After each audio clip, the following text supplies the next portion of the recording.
guys, I'm Chronically Jenny and welcome to your final instalment of your EDS Awareness Month videos for 2020. But don't worry, I do put out EDS and POTS related content on my YouTube channel all year long, so if you don't want to miss that, make sure you hit the subscribe button. Today, I'm doing something I have never done before for EDS Awareness Month, and that is talking to a group that are sometimes often forgotten in all of this. Ehlers Danlos Syndrome has been shown to be hereditary, which means that it runs in families, but some people can have very mild symptoms and some people can have very severe symptoms. However, the people we don't talk about is the ones that love us that don't have the condition. The ones that will never have any understanding of what it's like to live in a body that doesn't want to work with you. The ones that don't know what it feels like to just move and dislocate a joint. So I wanted to take this opportunity to speak to them, whether it be spouses or family members, friends, colleagues, teachers, or anyone really that loves a zebra. I have some very brave zebra family members who want to talk to you today about what it's like to see their loved one go through this condition on a daily basis. Hi, my name is Frank Scoopin. Thank you for letting me take part in this video to help spread awareness for people with Ehlers Danlos Syndrome. I'm hoping some of my responses to the questions we're being asked will help the friends and family of those living with EDS. I've become much closer to my friend Jamie the last couple of years and feel really lucky to be part of her support team. The things I've learned of needing to be your own health advocate alone have been eye-opening and valuable beyond measure when it comes to always asking questions and never assuming that just because somebody has the title of doctor that they know what's best for you. Hi everyone, my name's Lauren and I'm a friend of Jenny's. I met Jenny 2 years ago this year during the Student Radio Association conference, which was happening at our university, and from then on we just clicked. We were just one of those friendships we got on immediately. We're very similar people, very similar attitudes towards things, very similar sense of humour, and a lot of the same interests, and we got on great. And from then on we've been friends. We went on to host a radio show together, and it's only been 2 years, but it's been one of those friendships that you can't imagine your life without that person now. And I know I have a friend for life in Jenny, even if the majority of our friendship is her laughing at me. I know I've got her in my life forever. Hello, my name's Nicole and I've known Jenny since secondary school, so going on 13 years now. Hi, my name's Jem and my best friend Jess has EDS. Hello, my name's Danny and my best friend Gemma has EDS. I've known Gemma for 4 years, but it was only really in my final year at university in my master's degree that we really got to being close friends through some scholarship opportunities. And since then, in this about year and a half of really good friendship now, she's become one of the most precious friends that I've ever had. So I love her so much. Hi, my name's Addie and I'm one of Jem's closest friends, I like to think. We've been friends since we were 1, so we've known each other the last 22 years, which I think's a little achievement in itself. Hello, my name is Cody Melvin and my girlfriend Sydney has classical Ehlers Danlos Syndrome. So hi, my name is Owen and a graduation requirement at my high school is to pursue a year-long project about something of our interest. So after the sudden passing of my cousin Jamie, who was 31, she passed away from vascular Ehlers Danlos syndrome, I felt really compelled to carry on her legacy through doing a project about raising awareness about Ehlers Danlos syndrome and really getting the word out there about how important the treatment of these patients are and why people really need to know about what EDS is. My first question is one I'm quite intrigued about, and it's how did you discover your loved one had EDS or HSD, and what was your initial response? How did you react to that, whether you showed it to them or not? Because I'm always worried about what people will think when I tell them I have this invisible illness. Jamie shared with me a few years ago that she finally had an official diagnosis of what the symptoms she had been experiencing up to that point were caused by, and my initial reaction was, how can I serve or how can I help my friend? I can't quite remember when I discovered that Jenny had EDS, But I remember when I first met her, she was walking in through the hive at our university, and she had a walker with her. And our mutual friend explained to me during that day that she had a chronic illness, and I just took it as what it was. I got to know Jenni for Jenni rather than knowing her as Jenni with a chronic illness. I don't remember when I discovered what it was EDS and what it meant, and I don't think now I still really know the full extent of her condition or what she goes through, because I chose to ignore that and I chose to get to know Jenni for Jenni. She first told me about her diagnosis probably not long after she actually got it, and my reaction was just confusion. I had no idea what EDS was, no idea what it stood for, no idea whether it was going to last a lifetime, how scary it was going to be. All I really knew was that her joints popped out quite a lot. And it was frightening, you know. I had no idea how it must have been for her, because just hearing the letters EDS, it sounded just like the scary medical jargon that you hear. I first found out Gemma had EDS when she came into a lecture on crutches, and this was at the time when we weren't exactly close friends at the time, and I had noticed that she'd never been in that way before, and so when we got closer friends, I started to ask her about it, and then she basically described EDS to me and her situation, and my initial reaction actually was I just thought, the first thing that came to mind was, how does she do it every day? Getting to uni is a hassle, let alone somebody that has EDS and has more daily struggles than some of us. So I really admire the fact that she goes to every lecture and she puts in her all with everything. And since we've become closer friends, I really see that in all of her life. She's one of my most inspirational and motivated people in my life, and so she's real personal motivation for me, because she goes out there every day and smashes it and has such daily struggles. How did I discover she had EDS? I couldn't even pinpoint a day or a time, to be honest, because she'd been diagnosed with a lot of other conditions beforehand and had to go and see different GPs, different consultants before we sort of eventually got that diagnosis of EDS. So it's quite a frustrating process. And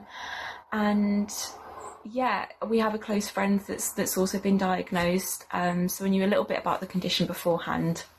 So I'd say my initial reaction was actually probably relief for Jem, really, because as I said, it was a diagnosis we'd sort of been waiting to hear about, and it was good for her to know exactly what the condition is.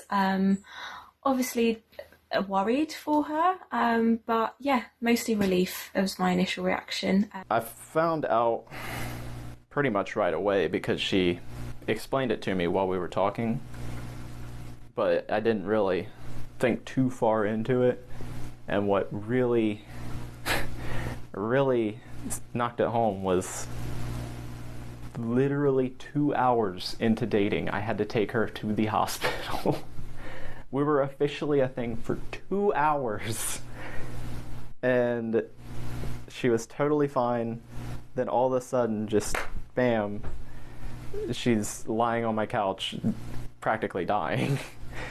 So it came as a shock. She really tore the Band-Aid off on that one.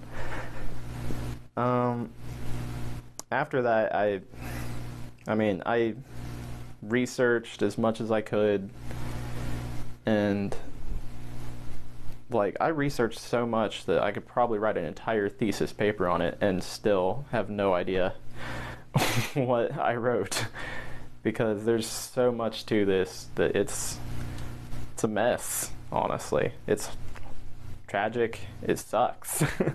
So I never really knew that she had it. It was just, she was always just that kind of person that kept it under wraps, just always that full of life person that just wanted to live life to the fullest. So it really was a shock to me that she had this. I had never heard about it, and I feel like that's the case with many people, specifically with Eds. I'm not sure this next question is completely quantifiable, but I wanted to ask it anyway. And it's, how much do you think you really know about your loved one's condition? I believe I've come to understand or be aware of a huge amount affecting Jamie's condition. Numerous trips to the ER or doctors, experiencing everyday life, traveling and hanging out, or going out to eat have exposed me to learning a great deal about not just the symptoms, but the dietary restrictions, physical limitations disabled people are challenged with moving about in the world, mental health impact, and social interaction differences that they experience. I don't think I really understand her condition fully. When people ask me about it, I can't give them a full answer. I know enough that we're friends, and I know enough that she can be honest with me and she can tell me, I'm in pain, I need more sleep, I'm not sleeping, I need some more rest, or I did too much yesterday, or I need to get out and do a bit more today. I know enough in that respect. She can be honest with me, and I can be honest with her, and we can help each other through it, whether that means I've got to go and help her tidy her room, which I have done before, and take her for a walk, or bring her something if she needs it because she can't get up out of bed. But yeah, as far as her illness and her ins and outs, I don't know that, and I don't know whether I need to know that really, because Jenni's my friend, and I know that she can talk to me about all that stuff if she needs to, and I'll happily listen and learn. But at the moment, our friendship doesn't require that. So I did know Jenni before any of her diagnoses with chronic illness. So that's where a lot of my understanding of what she deals with comes from, because I've been in her life while she was being diagnosed with her condition. And also she does have her YouTube channel. I've watched a few of her videos where she explains in more depth about what she's dealing with, which also helps me explain it to other people. I definitely understand more than I did, and I have Jess to thank for that. You know, she's always there to answer your questions, no matter how small or stupid they might be. And her knowledge has made me be a better friend, because I'm not afraid to ask, I'm not afraid to learn about what's going on, because she's so open with it. And I think her being there and understanding what's going on with her body, however scary that might be, and passing that on to other people who care about her is just so incredible. I've also done quite a bit of reading. Again, Jess has been amazing, showing me different websites, or, you know, telling me about what surgery she's going to have, and so I can go and look up on YouTube what's going to be happening. Her knowledge and her bravery definitely has helped the understanding process. I've got a little bit of background in sort of human biology already, so I guess my understanding's a little bit higher up in terms of the sciencey side of things. But yeah, I've tried to look into it as much as I can, tried my best to understand. You know, people don't know what Ehlers Danlos Syndrome is. I mean, I never had heard of it before until I had looked it up, and definitely more after she had passed. I dove more into, you know, doing more research and figuring out, you know, what this really is and how it affects people. So that really opened up the doors for me to carry out this year-long project in her honor. And I've done multiple things. I made awareness bracelets. I did an awareness ride at a local gym that raised over $2,000. I've made t-shirts. I presented to health classes about EDS. I've just done a handful of things that have really just been such an amazing opportunity for me to get the word out about EDS. I was a member in the EDS Echo Advocacy Program with Jenni, and that was just such a great way to meet different people and for us to come together as a community and raise more awareness and to learn more, to better the community with their knowledge about EDS. So it's just been such a great journey, and I am so looking forward to celebrating May Awareness Month and really getting the word out about EDS and making sure that as many people as possible know what this is and why it's important, why treatment matters. And I'm really excited to pursue this interest for the rest of my life and really stay involved in the society and any kind of advocacy work in on my cousin's memory. So I hope everyone is as excited for May Awareness Month as I am, and I can't wait to hear more and to learn more about the EDS community and how I can help spread the knowledge. This next question is a tricky one, because whoever we are, we never want to see our loved ones in pain and suffering. So I wanted to ask how it made you feel to see your loved one suffering and in pain on a regular basis? I feel frustrated I can't help sometimes or can't lessen the pain. And it makes me angry because she's the last person on earth who deserves to feel so much pain constantly. I find it really hard to see Jenni in pain or struggling with her health, whether it's lack of sleep or the mental toll that her condition takes on her. And I struggle a lot more with it than I perhaps let on to Jenni.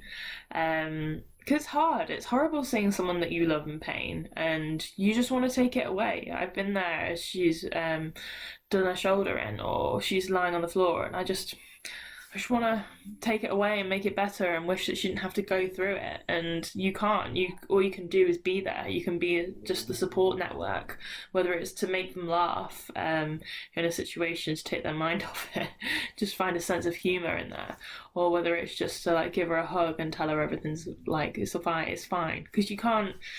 What can you do? And it's hard. It's horrible because all you want to do is take it away, and you know you can't, and you know that that's what they go through on a daily basis, and you can't do anything. You're helpless. It really sucks seeing Jess in pain, because I know that there's nothing I can really do about it apart from ask, have you taken your medication? And 9 times out of 10, of course she has, because she is amazing at doing her best to manage her pain. She has learnt so many techniques over the years, you know, using heat and ice on certain joints when they pop out, knowing exactly what medication to take when, going to different things like hydrotherapy and Pilates to help manage that pain and strengthen her joints where she can. So seeing that she knows what to do is such a relief, even though it's hard to see her when she is having those high pain days. This is something that actually, like, every time Gemma comes to me just expressing like how she feels on a bad day, it always makes me want to just take that day, not away from her, but just I'd like to take some of that for just a day or some time at some point so she can have some relief from it when it's really not a good day. So yeah, mostly I feel like I want to take some of that off her, like some of the strain off her for a day or two, every so often, so she can just have a break, and then I can deal with it so she doesn't have to. I mean, it's difficult. It's not easy to see in your closest friend them struggling and in pain every day, and Gem's so bubbly and energetic and always looking out for other people, and she's been there for me so many times in the past however long, so when there's only so much I can do to help, it's frustrating, but yeah, you just got to be there for them, and sometimes that's all you can do, really. How it feels to see your loved one in pain is trash, because there's not really much you can do. You can talk them through, motivate them, hug them, tell them you're there, but you can't just like make the pain go away like that. They're just going to be hurting. It really sucks. I asked a very similar question to the zebras themselves, but I wanted to know from you, what do you wish other people realised about having a loved one with EDS or HSD? I wish people realized how often people with EDS have to fake not being sick or smile through the pain. The reality is often sufferers feeling very depressed and defeated. So many times they hear, but you don't look sick, and they get leered at, or they stand up or just take a few steps from their wheelchair in Jamie's case, or when she didn't have a wheelchair and parked in the handicap spot. Sometimes they feel they have to defend their sickness. But the biggest thing I wish loved ones knew is that people with chronic illness always fear that they are always being a burden. Another thing I wish people realize that's always helped me in those moments, you can't help but struggle when you're helping someone sometimes, to remember how hard it is for the one that you love, and you don't have to help this person, but you get to. I wish people realised how tough it is to have a condition like Jenni has. Chronic illnesses are hard. They're illnesses that you don't see, and they are I don't have one, but I can imagine how painful they are because I see my friend in pain with it. And I think people just judge, and just because you don't see an illness doesn't make it any less significant than one that is visible, doesn't make it any less painful. So I wish people didn't judge the looks, the stares. Oh, I hate it. I wish people didn't judge, and I think they should realise that just because this person looks fine doesn't necessarily mean that they are fine. They might be having a really bad day and they might be in a lot of pain. And you can't judge a book by its cover, like the cliche says. And that's the one thing I've learned in my friendship with Jenni. I've learned how much she goes through and how friggin' badass and strong she is. And I don't think people realise how amazing Jenni and others like her are to be able to carry on and be a role model for people and be this light in the darkness, if you will, and inspire others and fight this chronic illness, this pain that makes it hard for her to get up or she's struggling to sleep. I think she's friggin' phenomenal, and I wish people just didn't judge, even if they're not even saying it, and you can just see it in their faces. I just wish they were open-minded and they realised what these people go through and how friggin' strong ass they all are. I think having someone in your life with chronic illness provides you a level of empathy because they're dealing with the pain every day that you're never going to feel. And also, you need to have a level of understanding that she's going to have bad days and good days. And you might make plans on a good day and the day comes and it's a bad day. And that's okay. You just got to be flexible with your friendship. And you just got to never make someone feel guilty or make them feel like it's their fault because they can't do something. And I think also having Jenni in my life provides me with sort of a level of inspiration because I've seen her achieve things that a lot of people don't achieve. Like, she got a degree. And she never let her chronic illness be a barrier for her. She could easily have looked at what she was dealing with and just thought, I can't do this. But she never did that. She sort of just looked at it and thought, how can we get around this and how can I still achieve my goal?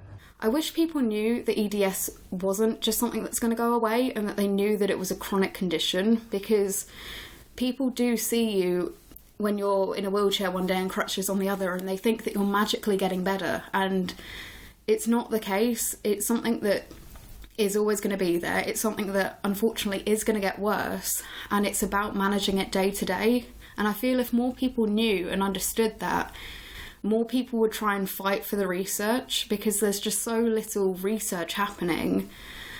And if people understood maybe that it was this chronic condition, then they would actually join the fight and join to help with the research.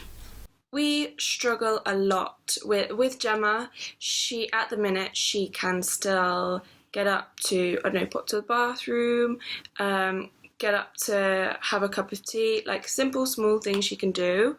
And I wish people realised that just because somebody can get up and get out of a wheelchair for a couple of strides here and there, doesn't mean that they're all fine. We get a lot of people being why are you in a wheelchair? Because you just walked there. And it's there should never, ever, ever be a question of why are you in a wheelchair at all. That really tests me. So I wish people just realised that, some of this condition is, you don't see it all, she can walk to get a cup of tea. If I go around there, she'll offer me something and she can do it. Not that I let her, because I'd rather do that. But yeah, to outside people, it's well, you can walk, so why are you in a wheelchair? And it's well, you don't know the half of it, so don't say that. So I wish people realise that, being in a wheelchair doesn't mean, for some people, and with my experience of it, doesn't mean that you're in it 24 hours a day. Knowing that you don't always have the answer for them, you can't always help them, and sometimes just being there, as I said, to have a cup of tea, watch a film, be on the end of the phone to chat to, as you would with anybody else, is the best thing to do, really, and just support them as best you can. I wish more people realized, honestly, that this was a thing in general. Because like I said, I had no idea what EDS was until me and Sydney started talking, and I feel like if it had a much bigger following, there would be faster research going on and better medications, things like that. This last question harks back to something I said a few weeks ago about the uncertainty of Ehlers Danlos Syndrome or Hypermobility Spectrum Disorder. And it's, what are the main difficulties living with or making plans with someone who has EDS and HSD? I wouldn't even call it difficulties. It's what it is. What it is. When making plans with Jamie, if she all of a sudden has to cancel or rescheduled, you just roll with it. And the difficult part is seeing the disappointment in her face, because you know people that are confined to bed and home so much look forward to making plans that much more. You just have to be flexible, because you know it's worth it. Get creative, and you can have to stay in and watch a movie and pick up some Boston Market on the way, then you just make the best of it. The most difficult thing about making plans with someone with EDS is you can make plans and plan really far ahead, do all these cool things, and on the day they may not feel up to it. They may not have slept very well, or not be in a lot of pain, or have put the shoulder out, or be suffering really badly, and realistically you can't go and do those things. So you have to change, you have to alter, and that's fine. And I've learned to be more flexible and open-minded. It doesn't mean we won't go and do stuff, and it doesn't mean that we won't go and do what we planned. We'll get there eventually, even if it does mean it has to be another day or later in the day or different to how we imagined it. It still happens, because your friend's first and foremost, and your friend is not their illness. So for me, I guess with Jem, we like to go out for coffee, we like to go out for dinners or whatever when we catch up outside of uni. And the biggest difficulty for me, which is, as much as I say it's a difficulty, it's no strain on me whatsoever, but it's just having to plan a little bit before. So we love waffles and we go to the Waffle House all the time. And the first time we went, I just wanted to make sure that it was accessible, that we could actually get in. There was no steps to get into the building, and then if their table, like the table height's okay for Jem's wheelchair, that sort of thing. So it's not really it's a difficulty in that it's not easy to just go out and choose anywhere. But it's not in the sense that it's no strain on me. You know, that's just what we do. And it takes a little bit more planning, but it's all worth it. I guess just being flexible, really. EDS is a condition that can affect people many different ways, and day to day as well. Might wake up one day feeling absolutely fine, and then she might wake up the next day feeling really quite fatigued, not wanting to go out. So it can be challenging making plans ahead, but you've just got to be flexible with it. And if she's feeling a bit ill or tired, I'll just go round and have a cup of tea and watch a film with her. You just got to be flexible with it. I guess the other one is, and I know this is something that a lot of people with EDS and other disabilities have spoken about, and it needs to be said more often, is accessibility in shops, in cafes, disabled parking. It can make it really, really challenging sometimes getting out and about, and it's something that does need to be spoken about more. It's not super difficult living with someone with Ehlers Danlos Syndrome, usually, in Sydney's case at least, because she likes to be very independent, but I still insist on helping as much as I can. Sometimes it can be, relaxing, just sitting there helping them with their medications, stuff like that. Other times it can be really scary because all of a sudden, boom, hospital. So it can be stressful, and making plans is kind of not the easiest thing either, because like I said, you never know whenever anything could happen. Like, it's 1 minute they're fine, then the next it's just trash. Thank you so much to all the friends and family that took part in that video. It was really, really special to me to hear from you, from your perspective, because I think it's something that isn't shared enough. And with that, We've come to the end of EDS Awareness Month 2020. I'd like to take this opportunity to thank every single person who was involved in one of my videos this year and every year for the past few years. I cannot thank you enough. You are all amazing. If you want to find out anything about any of those people, all their information is down in the description below, so you can go and find them on Instagram or find their blog and learn a little bit more about all of my lovely Dazzle members. And finally, if you've liked this video, please give it a thumbs up. And if you haven't already, I'd love it if you'd hit subscribe. I also have a fundraiser for the EDS Society going, which is also down in the description. If you can donate, it would mean so much. Thank you all for watching, and I will see you again next year for more EDS Awareness Month videos. Spoons and love. See you soon.